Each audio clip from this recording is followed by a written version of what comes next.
You say, Sai, that history, and I quote, history tends to reward those with long collective memory. And you write in this book, I'm going to go to this Bharatiya mind, which you talk about. Right. It's on page 9 for those of you who want to see it.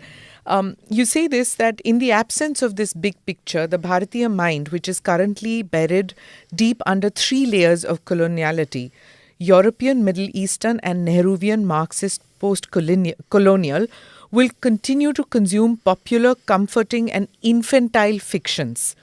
I want you to elaborate on this infantile fiction. One such fiction which you mention is the existence of the Ganga-Jamuni Tehzeeb, the much touted composite culture, composite cultural creature that is the supposed product of a syncretic relationship between Hinduism and Islam, creating the so-called unique Indian Islam. Now, generations of Indians have grown up on this, listening to this, that how lucky we are as Indians to have this Ganga-Jamuni Tehzeeb. Now you come with this very uncomfortable truth, which tries to shatter, I don't know whether it has shattered it or not, this fiction which you call. Right. So please explain to me what this is about. So during the course of my research for this book, I went through a huge learning curve. My preconceived notions about the so-called independent movement around that particular period, its leaders, everything changed.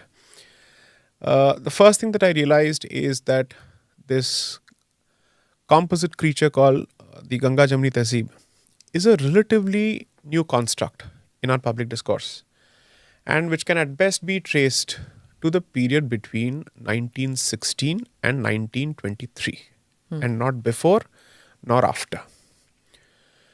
Because you see, until 1916, this much was very clear, that while the Congress of that particular period wanted to project itself as the big tent of all sorts of ideas, as long as it was, let's say, seeking some kind of a home rule or autonomous governance for Indians, staying within the realm of, let's say, the empire, the colonial empire, so to speak, the Muslim identity was crystal clear. I'd say largely clear, that I don't think the twain can meet. And one of the foremost persons to make this point was Sir Syed Ahmad, because most people assume that it is the creation of the Congress which led to his own views on the two-nation theory. But the fact of the matter is, those views preceded the creation of the Congress by at least 50 years, thanks to his own education in certain seminaries. I've mentioned all those facts. Second, 1924 also turned out to be one of those years which translated into severe introspection on the part of several Indian leaders, because they realized that in the process of supporting the Khilafat movement, and the non-cooperation effectively was meant to further the cause of Khilafat. It was not meant for Indian independence. That much is very clear. Nobody can make that statement whatsoever, because I've quoted Congress proceedings, I've quoted Muslim League proceedings. This is a myth that needs to be busted, and I think I've done that. When you see that, two things happened. One set of leaders from within the Congress effectively realized that they had created a dragon, which was going to be difficult to rein in. And this dragon always, or rather they hadn't created a dragon, they had revived a dragon. What is this dragon? This is the dragon that believes in the two-nation theory. Oh, okay. This is the dragon that led to the creation of Pakistan, which was always waiting for an opportunity to present itself, to reassert itself, so that the Persian can be, let's say, resuscitated, so to speak, in Bharat. And the Khilafat movement, coupled with the cooperation of the Congress under Gandhi, or even before that by Tilak and others, had given them that opportunity. From 24 to 46, you're looking at the movement towards the creation of Pakistan and the crystallization of the idea of Pakistan and the reality of Pakistan. I would only ask, what Ganga-Jamuni Tehzeeb? That's one. Because by 1946, the elections make it abundantly clear that the majority of the Muslim population had voted for the creation of Pakistan. And therefore, everybody who chose to stayed back for reasons of pragmatism and practicality, but not for patriotism, is a position you've already taken.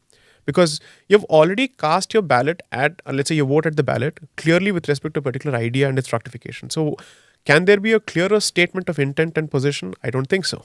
That's one. Now, I would then say that post-independence, the deification of this particular composite creature must be laid at the doors of the distortion of history, helmed under Pandit Jawaharlal Nehru and the Marxist Nehruvian coterie of historians that he put together, which actively sidelined people like R.C. Majumdar and others. And then also to this particular cabal, I would call the IPTA, the theatre movement. IPTA, yes. IPTA, which had a lot of Marxist Muslims. I think Mr. Kafi Azmi was also part of this. And Balraj Sahani and all these people were part of it. And then I think Bollywood starts playing a huge, huge role in creating this. So we are told that Muhammad Rafi sang bhajans, and then we are told that Naushad set music for some of these bhajans, and that They did, no? Of course they did. Of course they did. I'd say I'm not going to let a bhajan effectively come in the way of my larger picture of what happened in history. That is something I'm not going to buy that.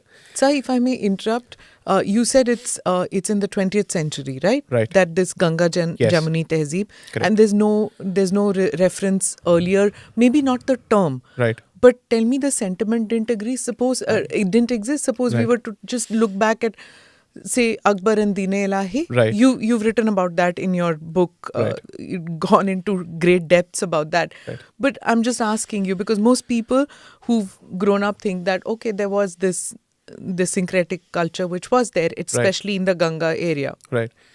The problem is whenever we choose to examine or unpack these issues, I think somewhere the examination for causality goes for a toss. So let me do a typical analysis here in terms of what is the cause and what is the effect. This much is clear that there have been multiple waves of Islamization of the converted Muslim population from the Hindu population. So until that particular process of Islamization is complete, the converted Muslim who was previously a Hindu continues to hold on to his cultural roots and religious roots in one way or the other because he is not able to let go of the religion of his ancestors. Now, this is sought to be presented as the accommodative facet or aspect of Islam, which is not the case because you have to go a few years forward and then you realize the next wave of Islamization removes even those vestiges. And that is what we see as Wahhabization. I'm sorry, it's not Wahhabization. It's the complete Islamization of the convert. Because we don't understand Wahhabism the way it is supposed to be. We see it as some kind of an extreme tangent of Islam, which is not the case. It has a significant following in this country. It has perhaps a greater following in this country, at least since the 19th century, than in Arabia. We don't wish to talk about it. That's a different issue. Okay, so that's one. Two, Dr. Ambedkar specifically says as much in his book, Pakistan or the Partition of India. Let me say this for the sake of public record, that I have serious and several disagreements with Dr. Ambedkar. But I think on some of those issues where I think I may end up agreeing with him is his reading of this mindset, the Islamic mindset and the origins of two-nation theory, where he doesn't beat around the bush at all. So a lot of people who wish to quote him for multiple reasons somehow don't want to quote him for his views on Islam. They must read it. And there he is very clear that this composite creature is effectively the residual product of incomplete conversion of the Hindu to Islam. That is his clear analysis. It makes abundant sense. Clearly, lighting of a lamp or breaking of a coconut hasn't come from Islam. These are native traditions which some people are finding it difficult to let go of. But with every wave of Islamization and further Wahhabization or Wahhabization and hence Islamization, that wave goes. I'll give you an example from my own part of the country. In Hyderabad, there was a point where perhaps the burqa was common, but the hijab wasn't. And you would rarely find Muslim men wearing the abaya. That's not the case anymore. You find it in the Hyderabad airport. You go to Mangalore, you'll find it. You'll find it in Tamil Nadu. Kerala has been the case for a very long time, by the way. Most people don't know this. So therefore, I'm asking myself, the visible symbols have changed. Is it your case that this is purely an external change? Or is it not the product of a change in the mindset? Then what do you make of the hijab controversy that happened recently? Could this controversy have been expected a few years ago or a few decades ago? Because our analysis is stuck in some kind of ossified time frame where we're saying this is the golden period where this syncretic creature existed. We are unable to see what happened before. We are unable to see the existence of this period in the larger context and what happened later. You at least extend the time frame and ask yourself the right questions. I think the answers would be fairly clear. Comfortable or not is a different question. We just spoke about the two-nation theory. You were just mentioning it. Most people would think that, the two-nation theory, those who are not students of history would think that Jinnah was the one who had at least he's the one who verbalized it more and made it more acceptable to Indians. He was the one who did the two-nation theory. Some who would have read a little more would say Sayyid Ahmad Khan. Shashi Tharoor says it's Savarkar. So where did it origin? Where was the origin of the two-nation theory? Right. And where is it now? Because even now it's being talked about. So I'll give you 4 names and 4 timelines. Shah Waliullah Dehlavi was alive between 1703 and 1762. He passed away a year after the Third Battle of Panipat, after Abdali left this country, after having ravaged the place and after having destroyed what I would call the spine of the Maratha Empire. Syed Ahmad Khan passes away in 1898 September. Savarkar was born in 1883. Gandhi was born in 1869. Jinnah was born later. I would say he's perhaps a contemporary of Savarkar in that particular sense, junior to Gandhi and way junior to Syed Ahmad Khan. Savarkar was 15 years old when Syed Ahmad Khan passed away. So you must credit him with a lot of genius to say that 15-year-old boy created the two-nation theory. Right? Now, that's not possible because most people believe that Savarkar and all those people who subscribe to his point of view don't have brains. So let's assume that's not the case here, right? Now then you go to the next issue. Please, listeners, if you are not watching this on video, Sai is being sarcastic out here. So, okay, yeah. So Syed Ahmad Khan starts speaking of Hindus and Muslims as two races, at the very least from his first book of 1858, where he traces the causes of the Bagawat, namely the 1857 rebellion. But much before that, he is educated in a seminary called Madrasa-e-Rahimiyya, which is in Delhi, which is based out of Delhi. That institution is single-handedly responsible for producing at least 7 major Islamic movements in this country. Ahle Hadith, Ahle Quran, Ahmadiyya, Barelvi and the Aligarh movement.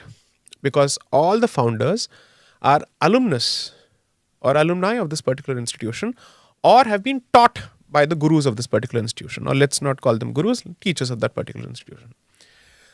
And the records clearly show that they were significantly influenced by the teachings of one gentleman, Shah Waliullah Dehlavi, who passed away in 1762. So his children and his grandchildren take over this institution and are single-handedly responsible for keeping the tradition alive.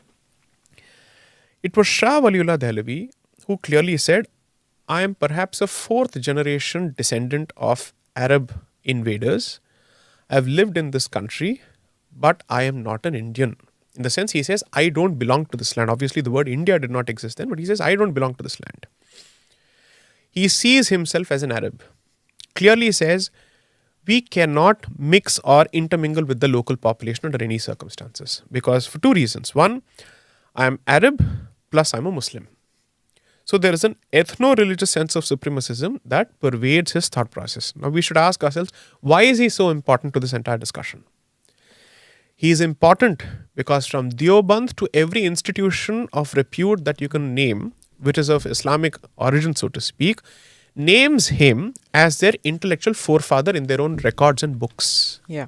And I've shown it from their own books. Yeah, I'm going to quote this. I had pointed out, I had written it.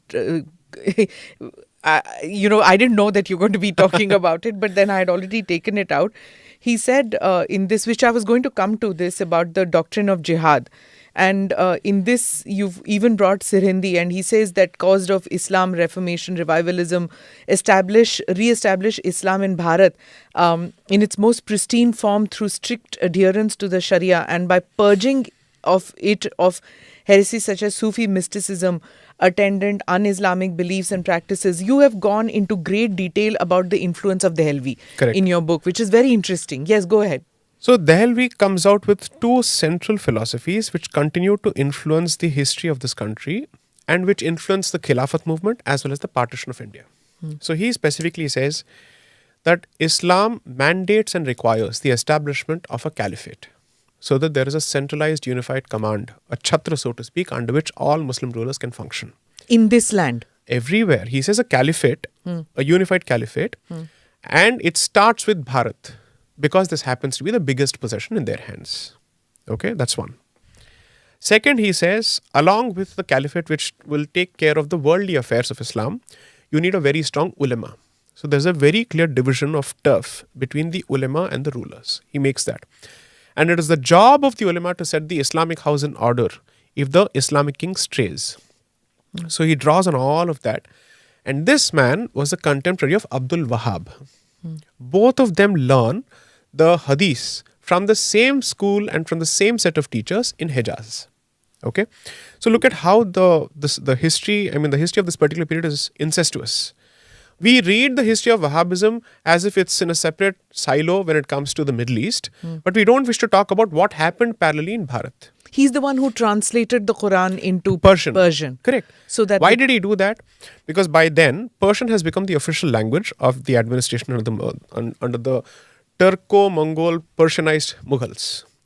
And therefore, he says, the first thing that we must do is, as long as it is in Arabic, it becomes difficult for the local population to read the language or read the book. And they'll be contaminated by the influence of their Hindu ancestors and Hindu neighbors. So to prevent that infestation and contamination, let's say of that particular pandemic or epidemic as he saw it, let us quickly convert this into a language which is more accessible, and therefore he was the first one to undertake the translation of Quran to Persian from Arabic. So this happens. Not just that, he is also crystal clear in his head that the only way I can ensure that the new convert remains true to Islam as it was followed by its earliest followers is by ensuring that their entire life is lived in accordance with the Sharia, because Sharia reflects the religion in the manner in which it was followed by the earliest followers to Islam. This is how they see it. And that philosophy is endorsed across the board. There's a multiplier effect with multiple institutions mushrooming all over the country. If you look at the map on the cover page of the book, I've identified those regions which have been either influenced by this thought process or which are epicenters of seminaries which propagated the thought process. So when you have Dehlavi already saying this, Syed Ahmad Khan, who is a product of this, what are we talking about here? Why is Savarkar even relevant to this discussion? Jinnah is merely a third or fourth generation torchbearer of the very same thought process. But this also shows that Dehlavi is perhaps a strawman argument to make, because if someone who is so much trained in the religion and its scripture and has done this for a living, whose father compiled what is known as Fatwa-e-Alamgiri under Alamgir Aurangzeb, clearly and surely he knows more about Islam than you and I do. So I wouldn't say this is merely the contribution of Dehlavi. Dehlavi was capturing or encapsulating a political doctrine based on Islam. So ultimately it goes back to the central book, the root book. So one of the founders of Jamia Millia Islamia, which was founded I think in 1920, the backdrop of the non-cooperation movement, after they found Aligarh less Muslim. Aligarh Muslim University was found to be less Muslim and more British loyalist, and therefore Jamia was established. One of the founders was Sayyid Shabir Usmani. He gave the first Quranic justification for the creation of Pakistan on the basis of the division of the world between the Kafirs and the Mu'min. And you'll find a better exposition of this thought process in Venkat Dhulipala's book, Creating a New Medina, where he speaks of the period post-1937 until the creation of Pakistan. With all this before us, I refuse to believe that Savarkar or even Jinnah or even Syed Ahmad Khan was remotely responsible for this. They were only taking a certain thought process forward. That's it. Did they, were they the ones who, or one of them or two of them, were they the ones who gave a kind of a politicalization? 100%. Yes. So, which is why I would say, so the first person to give it a very concrete political shape was Syed Ahmad Sir Hindi, who existed in the period of Akbar. But because Akbar existed, and he was a powerful emperor, and the Mughal Empire was perhaps at its peak. I would say it was perhaps at its peak under Aurangzeb in terms of geographical expanse and all that. He did not find too much of traction. And since everything was going hunky-dory for political Islam, people didn't see the need to indulge him. But when the chips are down for political Islam, the ulama take up the mantle. And therefore, from the death of Aurangzeb in 1707 is when you start looking at the rise of political Islam under the guidance of ulama. JUI is also established. Why were they not influential during Akbar then? So it's like this. When people believe that under a particular Islamic king, the flag of Islam and the flag of Mughals are flying high, let's not upset the the apple cart, so to speak. And plus, Akbar was a very powerful emperor. So, in the tug of war between the religious elites and the political elites, when the political elites are very powerful, religious elites are not going to find too much of traction from the public, because they'll say, this man has ensured that Islam reigns supreme politically in this country. So, why would you want to go around troubling him at this point? But subsequent rulers end up getting even colorful titles like Rangila, Muhammad Shah Rangila, so on and so forth, right? Thanks to their lifestyle and everything else. That's when the religious elites say, at least now you must listen to us. So compared to his father, Abdul Rahim, who lived in the time of Aurangzeb, Shah Waliullah Dehlavi lived at a time when the Islamic rulers were only Islamic in name and were happy doing or indulging in all sorts of debauchery. That's when he invites Abdali to invade this country, because Marathas and Jats have reasserted their position. So he writes letters to 3 different people, the Nizam of Hyderabad, I think the Emir of Afghanistan in Herat, and then also perhaps, I don't know if he wrote to Turkey, then he writes to Abdali. Abdali is the one who comes here. So this tells me that the two-nation theory is not a product of the 1900s, it's not a product of the 1800s, it's a product at the very least of the 1700s, going back to, I would say, the root cause. The root cause. Okay. You've talked about the Dehlvi influence. Tell me about the Wahhabi influence now. Now, on Bharat as such. We are still talking about Bharat. We are still not come to post-colonial. Right. Yeah, because most people would think that Wahhabi influence came to South Asia or something with the Taliban and Al-Qaeda. Correct. To go back and say that what you are saying is that it was there way back. Correct. So tell me about the influence. So the thing is, Wahhabism became a moniker, so to speak, thanks to its propagation by the British after their ships were set alight by the Wahhabis in Hejaz and the Middle East. Until then, they weren't aware of this particular strain of thought.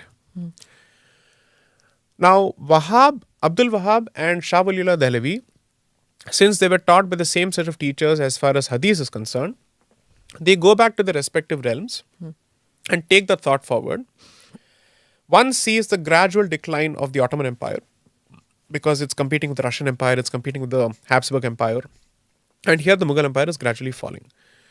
So the Muslim community, in 2 different foci, chooses to prop 2 different Muslim intellectuals who say the only way you can regain your power is by going back to the basics as far as Islam is concerned, and that is what is Wahhabism. For all practical purposes, say, weed out all possible extraneous influences. So there are 2 specific influences they speak of. Other 3, Turkish, Roman and Hindi. That is why I say that when they're asking for the removal of it, that's the next wave of Islamization. So Wahhabism is a process. The end goal is complete Islamization. How is Hindi corrupting that purity? Sufi practices. So there are 2 different aspects. One, so for instance, when a girl attains menage, that is celebrated in several parts of this country. That practice gains a lot more gaiety and festivity in Indian Islam when it is practiced by practitioners of Indian Islam. They said, get it out of it. Marriage should not be celebrated with this kind of form. Get it out of this. This is the Hindu influence. So observe everything with sobriety. Anything that has color, light, music, get it out, because that's the Hindu influence. Were they effective? Were they successful? And until what point of time were they successful in history, you'd think? So it's like this. So this thought process is accepted in several parts and is rejected in several parts. Yeah. So the portions of Indian Islam which reject the rejection of Sufi Islam are called the Barelvis, who say, no, sorry, these are practices which have come over the years, we will retain them. But you see, that's what I say in the book, that independent of their internal differences on these aspects, the one thing they're very, very clear about is that there are only 2 pillars of Islam, namely the Quran and the Sharia. That's it. And the identification of the outsider or the outgroup is fantastic, which is Ahmadiyas, who we suddenly seem to have a lot of sympathy for in the backdrop of the CA, were among the founding communities of Pakistan, by the way. They say this as much on their own website. Yeah. Their leader as well as the leader of Barelvis, all and they got their comeuppance when Pakistan was created. True. Sorry to sound cruel, but anyway. Both of them say, in fact, I think one of their leaders basically says, I may have my disagreements with you guys on several issues, But if I were to be asked to offer water to a thirsty Hindu or a thirsty dog, I would prefer to serve the dog as opposed to the Hindu. This is the position. So this is the position of Hindu in the eyes of all these branches and sects, despite their sectarian disputes. So I don't care for their internal disagreements on the esoterics and metaphysics of Islam. I'm not on that. That's your internal fight. My question is, what does this translate to as far as I am concerned? And on that, there is no difference. Everyone was very clear that this is the land where the flag of Islam needs to be revived. And for greater expansion of Islam in the Indian subcontinent, rather the Asian subcontinent, the fortress has to be Bharat. And since they couldn't get Bharat in its entirety, the fortress that was established for the very same purpose was Pakistan, which is why Venkat Dhulipala calls it creating a new Medina. So that this happens to be the epicenter from which Islam moves forward. Right.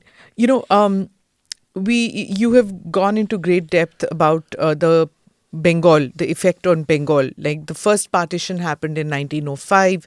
I'm going a little bit into detail because there are many who live abroad who are, listening in, and they may not have studied Indian history so much in depth. The 1905 first partition, then that sowed the seeds, and then you saw in 1947 you have East Pakistan, you have West Pakistan, then subsequently 1971 it becomes Bangladesh. Right now I'm going to read one part in your book, page 131, that you talked about. When you were talking about the reason I found this very interesting, even now when you mention, about that the Sufi practices and things like that, even if today, a young person going to Dhaka, you will see women all wearing saris, bindi. It didn't get it. Somewhere that thing is still there about the cultural practices. It's not in conflict with that brand of Islam out there. You don't see women in salwar kameezes. You don't see hijab all that much, because that whole Bengali tradition, the language, everything, I mean, it's the only country to be born out of a language issue. Anyway, so I'm going to read this out about the divide and rule policy. When you talked, this thing about in 1903, Lord Curzon understood that demographic, religious and political implications of creating a Muslim majority Eastern Bengal and Assam, and the originally stated administrative and economic reasons for the partition did not present the complete picture. Clearly, one of Curzon's stated intentions was to nip the nascent Bengali Hindu-led national movement in the bud by using Muslims of Eastern Bengal and Assam as a counterweight. Curzon was quick to realize its potential political benefits, such as breaking the momentum of Indian nationalism, the epicenter of which was Bengal. You even talked about A.C. Majumdar's book, and in which he corroborates Curzon's employment of the divide and rule policy and the gradual but unequivocal reciprocation of the Muslims of Eastern Bengal to Curzon's overtures to woo them. So this is what I was trying to get at when you were talking about link it to this whole Sufi thing. Divide and rule. It worked at every point of time, you're saying, right? It worked when in the Wahhabi and the Dehlvi period. It worked during colonial period. Now explain this to me. So the first thing that I have tried to show through the book, which I hope people have latched onto, is all the Wahhabis were Sufis. Shah Waliullah Dehlvi was a sanad-carrying Sufi, which means he was ordained as a Sufi into the Sufi order. His father was a Sufi. Ahmad Sarindi was a Sufi. A lot of people who led people into riots in Bengal were Sufis. Proper riots. And effectively, this missionary arm of this particular mindset has played a huge role both in softening as well as wielding the stick as well as the sword. That much is very clear from the documents. So it's very difficult for me to buy this Bollywood presented invention that when you think of Sufi, think of these dervishes with the long hats and the long robes just swirling around constantly in ecstasy. Sorry, history is much more than this people swirling, and it's very difficult. The bloodbath that they've caused is astounding. So all these people who led the Wahhabi movement were Sufis. Let's be clear about that. That's one. Second, what am I trying to say? I am not denying the fact that the British indulged in the divide and rule policy. My qualification is, it's not divide and rule policy, it's exploit the divide and rule the policy. Yeah, exactly what I was trying to get to. Right? Is that what you were saying is that this division process had started Long ago, it has always existed. Yeah. And therefore, when the British realize that when there is a particular discord, that can be used to their benefit to also prevent, or let's say put some kind of a fetter on claims of a separate nation or a nationhood, or asking for home rule. What is the principle behind this? The British was very comfortable providing autonomy to those communities or those colonies which could lay claim to the status of being a single nation. And the definition of a nation is not what we understand it today. Definition of a nation is either you're bound by a single language or religion or race or whatever it is. There has to be something which is homogeneous across the board. So therefore they said, first of all, Hindus and Muslims are not a single nation. Even within Hindus, you're not a single nation. That's the extent of their argument. It is around that period that Radha Kumar Mukherjee and everybody starts writing to say why Bharat as a civilization must be seen different from Europe's definition of a nation. So that's in your first book. That's in my first book, right? Now, when he senses an opportunity in the Muslims of Bengal and Assam who are willing to help him create a separate Muslim majority state or Muslim majority province as a counterweight. Now I'm asking myself, this common bindi, the common sari, the Rabindra Sangeet or whatever Sangeet existed before that, all of that should have played a role. We end up focusing too much on the softer cultural aspects without asking whether this has had the power to prevent a political tide. When the chips are down and when a crucial decision is to be taken, have all these mattered? I'm saying they haven't mattered. This is peacetime discussion. This is the discussion of the affluent and air-conditioned atmospheres drinking wine, saying, oh, this is the greatness of the composite culture of this country. When it mattered, it did not. Okay, did it matter when Operation Searchlight was going on in 1971? No, it did not. No. Right? Okay, let's assume for a moment. For those who don't know about Operation Searchlight and Tikka Khan, please Google it and read about it because it is the most horrific incident that has happened in South Asia, which the world has ignored. That genocide that happened then, please Google it and read about it because it's something that the Western world completely forgot and Bangladesh was not strong enough to talk about it. And the rest of the countries in Asia, including India, did not talk about it. So do Google and read about it. Sorry, Sai. So let's go before 1971. If this cultural, let's say, impact was so strong, you shouldn't have had an Eastern Pakistan. But you did. Why do we forget that Bangladesh was indeed East Pakistan? That means they decided to go ahead with that particular decision. Notwithstanding the common linguistic affinities and whatnot, they said, we are throwing our weight behind this set of people who subscribe to the two-nation theory. That's one. After 1971 and after the creation of Bangladesh, has it seen greater protection for the Hindu minority there? In stark contrast, the Hindu population in Bangladesh has come down sharply. Every day you hear instances of rapes, forcible conversions, atheist bloggers being killed, so on and so forth. So the Bengali affinity or the Bengali commonality isn't strong enough to prevail over the Islamic identity. Let's be very clear about that. Their Ummahhood reigns supreme. That is established by the partition at 1947. Did they say, we don't wish to live with Pakistan, we don't subscribe to the two-nation theory, we'd like to merge back with Bharat? In 1971, that's not their decision. That's not the decision post 1971. In fact, one of the ambassadors, I remember reading this as a school-going kid, effectively told this to Bharat. Do you expect us to be grateful to you for eternity for 1971? This was the tone of Bangladesh in late 90s and early 2000s. When it was not the Bangladesh of even today, which has some kind of an economy to speak of. But why do we expect gratitude? We don't expect gratitude. Yeah. We are asking for decent treatment of Hindu minorities there.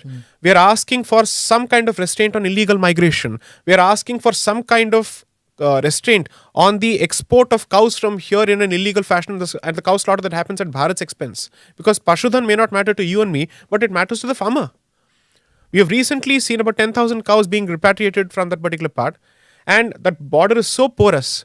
In fact, there's a specific paragraph where I say that the infiltration into Assam has to be traced to the partition of Bengal, and the antecedents of the two-nation theory start from 1905 at the very least, which directly is traceable to what is happening in Assam at this point.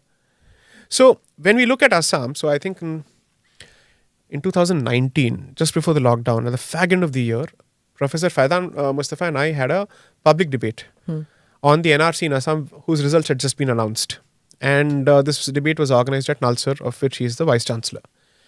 Now, I basically said, you want to look at NRC and Assam independent of the issue of Bangladeshi illegal migration. I'm sorry, enough literature says that's not possible. You need to look at it as a whole. Maybe 30% of the audience scoffed at it. So in part, I'm responding to that. I'm saying, here's the literature, deal with it. So when a country such as Bharat, as it exists today, is the product of multiple bloody vivisections, why do we look at each of these instances in isolation without understanding what are the larger dots to be connected here? Perhaps that is the central thesis of the book. Please learn to connect the dots. Right. Connect the dots when you talk about that, that Indian Muslims stayed on in Pakistan, stayed on in India. Those who stayed on in India, pragmatism was a major reason. Right. Many times it was like there was no option. Correct. Right, to go. I had Asaduddin Owaisi on the podcast recently, and as you know, he's very vocal about his identity as an Indian and as an Indian Muslim. Right. Now, he said this, and I quote it. He said, "Main is mulk." Reason I asked him also is because there people call him the modern day Jinnah in India. It's a very rude way of saying it, but then I think Jinnah was better. Okay. So they said that. So he says that मैं इस मुल्क में इसलिए हूँ क्योंकि मेरे बुजुर्गों ने ये जिन्ना के टू नेशन थियोरी को ठुकराया था.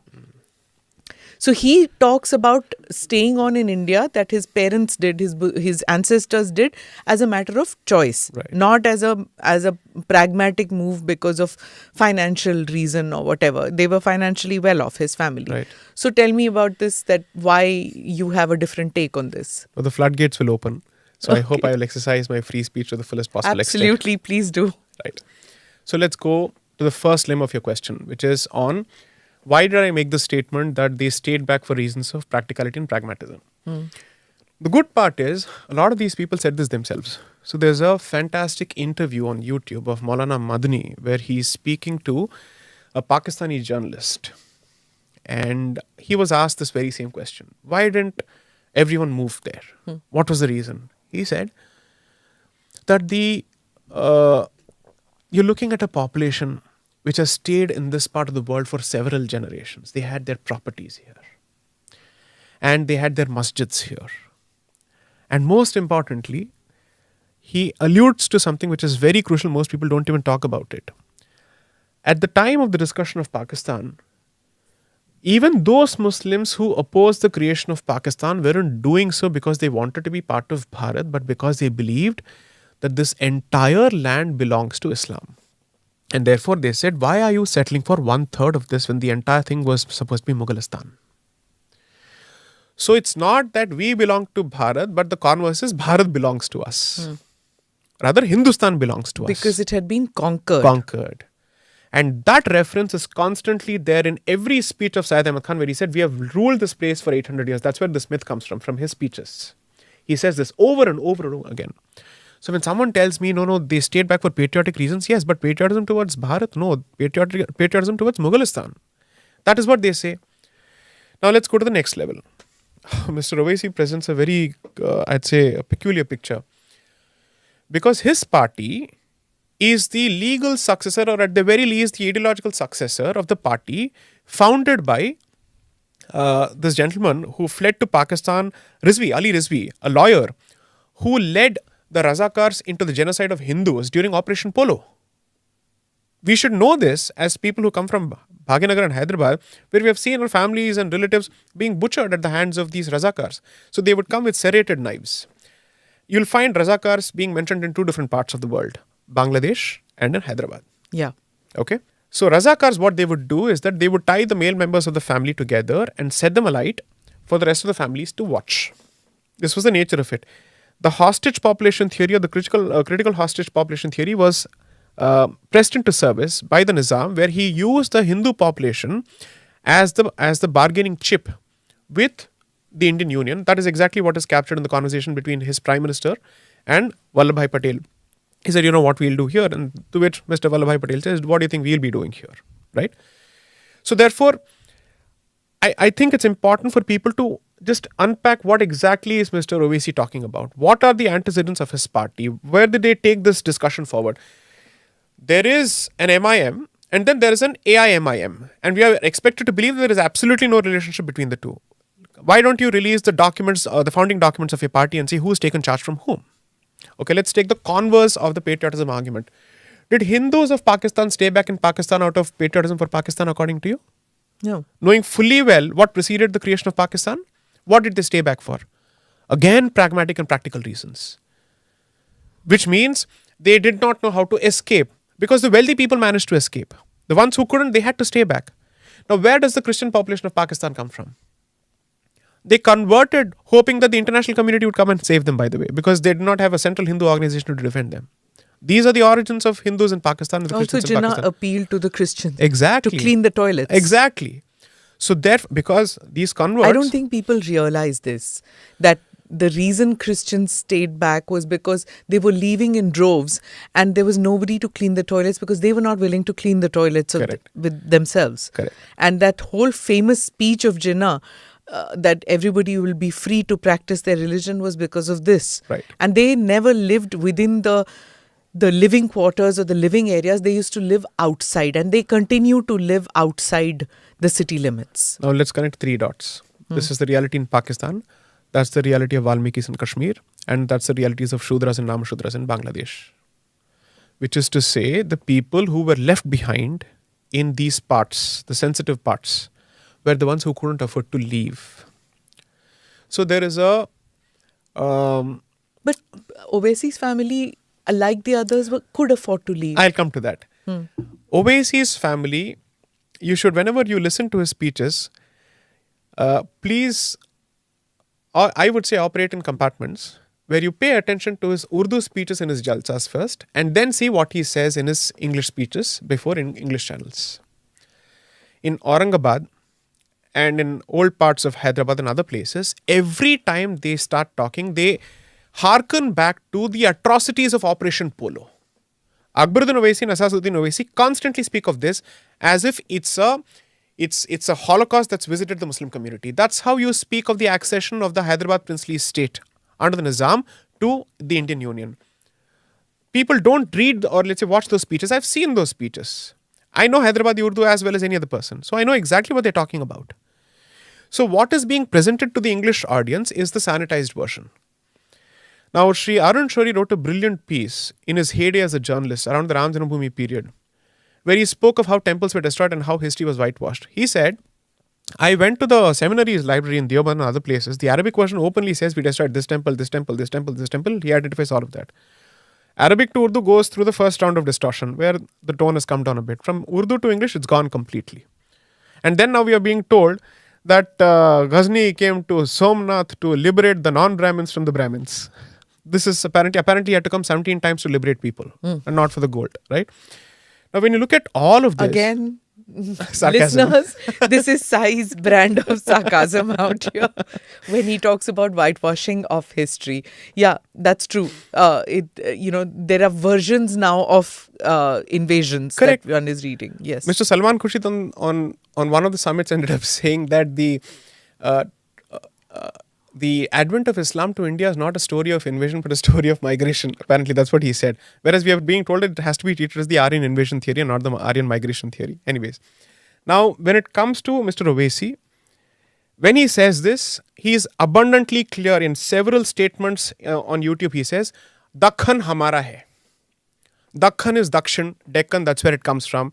Because the Nizam was effectively the sword arm of the Mughal in the south. The two regions that were dear to Aurangzeb were Bengal, because he was the Subedar of that particular Suba, and then Dakhan, which turned out to be the graveyard of the Mughal Empire. Right? Because the Marathas had come up here, the Vijayanagar Empire, all of these people were here. Of course, Vijayanagara precedes Babur, that's a different issue.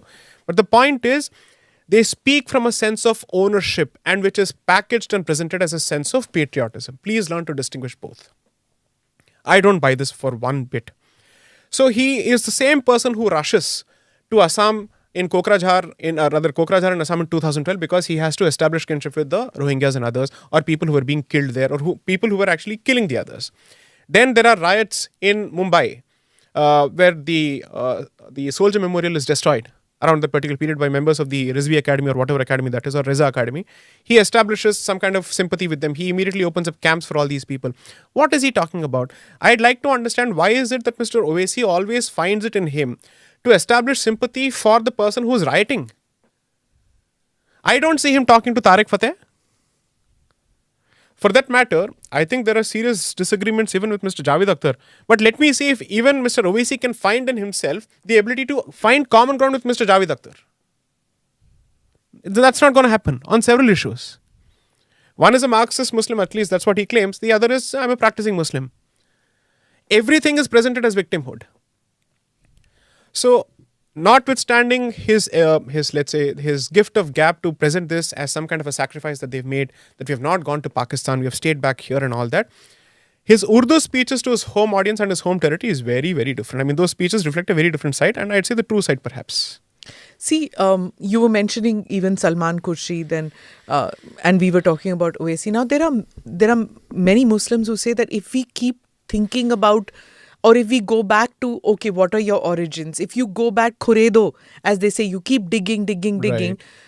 You go too much to the grassroots, you'll only get ants and you'll get mud, no? Right. So there has to be some, if you keep looking at all Muslims are people who are too poor to leave, Right. or who were avaricious, who thought that, oh, we can have business opportunities, so let us stay back. Right. If you ascribe these motives to all those who stayed back, then there Right. is no meeting ground.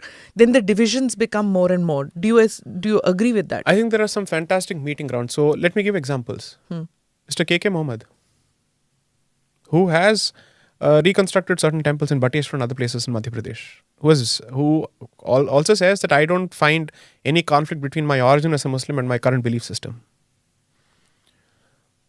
Abdul Kalam, aren't these examples worth citing? During his lifetime, Mr. Abdul Kalam wasn't exactly seen as a celebrated member of his community because he was making weapons for Bharat. He was comfortable with the Bhagavad Gita, played the Rudraveena, or the Veena at the very least. Now, these kind of examples don't work because these are the examples where the process of Islamization is still not complete. But you're still not ready to accept it when it comes to Mohammad Rafi singing bhajans and all that, you're saying? See, you won't see him as a... I think when you choose to use Bollywood as an example, I'd say anybody you pay money there will do anything as long as it's meant for a particular role. I don't wish to see a professional performance which is meant for a particular payment or which is done at the expense of a particular consideration as any sign of, let's say, syncretic behavior. Why are we looking for that? I want hard examples here. Why are we looking for hard examples in a make-believe world? I'd like that in the real world, where it truly matters. Okay, let's do something. There's a fantastic discussion or a debate that happens on the Earth Litfest platform in 2019 with Mr. Owaisi, Mr. Subramania Swamy, Dr. Subramania Swamy and myself, and I was supposed to be the moderator there. Please I look, saw that. right? It's on YouTube. Yeah. Right. I'm not referring to any parts which are constantly churned around in WhatsApp. I'm not on that at all. I think it's done to death. When he was asked the question of what is the position of the rest of the Indian Muslims with respect to Kashmir and Bharat's relationship, see how wishy-washy he gets. So that means an elected member of the parliament who's been voted to Bharat's parliamentary body, its legislative body, still doesn't wish to commit to the cultural relationship and the civilizational relationship between Kashmir and Bharat. He says that's a complicated issue. I asked him about CAA. He doesn't want to acknowledge the fact that in Islamic republics, Hindus get a rough deal, at least in this neighborhood. He doesn't want to address that. I asked him if a specific legislation or an amendment comes out identifying a particular cause, why don't you accept that this cause has a direct relationship with the identity of the country? Because then he would end up having to admit that Islamic republics give out a rough deal and a short end of the stick to Hindus, at the very least in our neighborhood. He doesn't want to accept that. That is with respect to Pakistan and Bangladesh. He says that I've gone to Pakistan, I've spoken out against the terror activities of Pakistan. Then why don't you acknowledge that it's the Pakistani state, which is the Islamic state, which is actually meting out this kind of treatment to Hindus? Why doesn't he speak out against that? He has all the time in the world to establish kinship with Rohingyas. He has all the time in the world to establish kinship with Muslims across the world, including Palestinians, but not for Hindus in Pakistan and Bangladesh. But that reciprocal sentiment is expected from Hindu leaders. But that's not spoken. No, forget Owaisi or forget Muslim leaders. Right. It's not it's not something that even Hindu leaders Agreed. in India pick up. 100%. So we expect Muslim leaders to speak. Why should they? They're saying like Pakistan hamara thodi na hai, hum kyun bole? Why not the Hindu leaders then? You know what? I couldn't have made the argument better. I have always said this.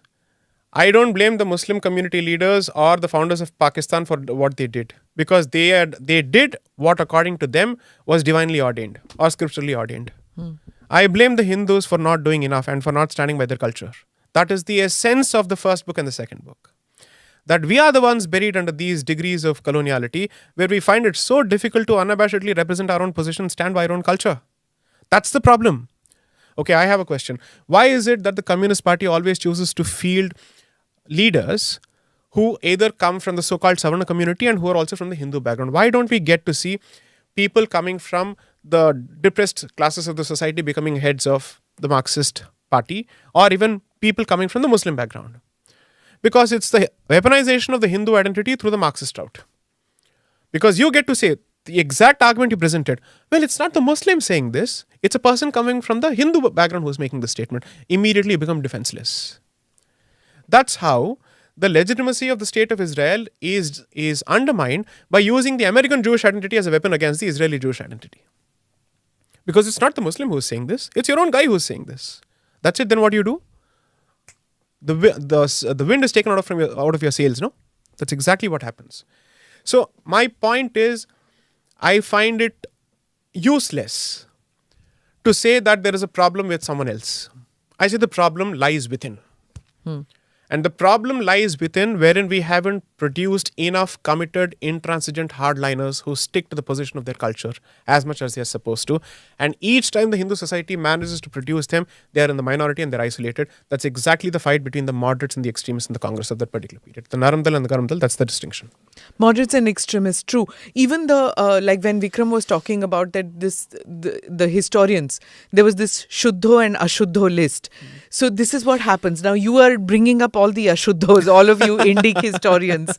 Do you get that a lot? That why you raking it all up now? No. So the reason why, so whenever someone asks this, I say, fine, then give up the discussion on Aryan invasion theory. मेरा तो 500 साल पुराना है, आपका तो आपके हिसाब से 7000 साल या 5000 साल पुराना है. तो पुराने की बात तो आप कर रहे हैं ना, मैं थोड़ी कर रहा हूँ. Right? You don't do that. Because that needs to be kept relevant for proselytization of the Hindu community and harvesting of souls. That needs to be kept relevant to keep the caste pot boiling. Right? You need to keep doing that. That needs to be kept alive to keep the language barriers boiling between the north and the south. That needs to be kept alive for the Aryan-Dravidian divide, because it helps a particular camp in the south. So if history is so irrelevant, you don't bring it up.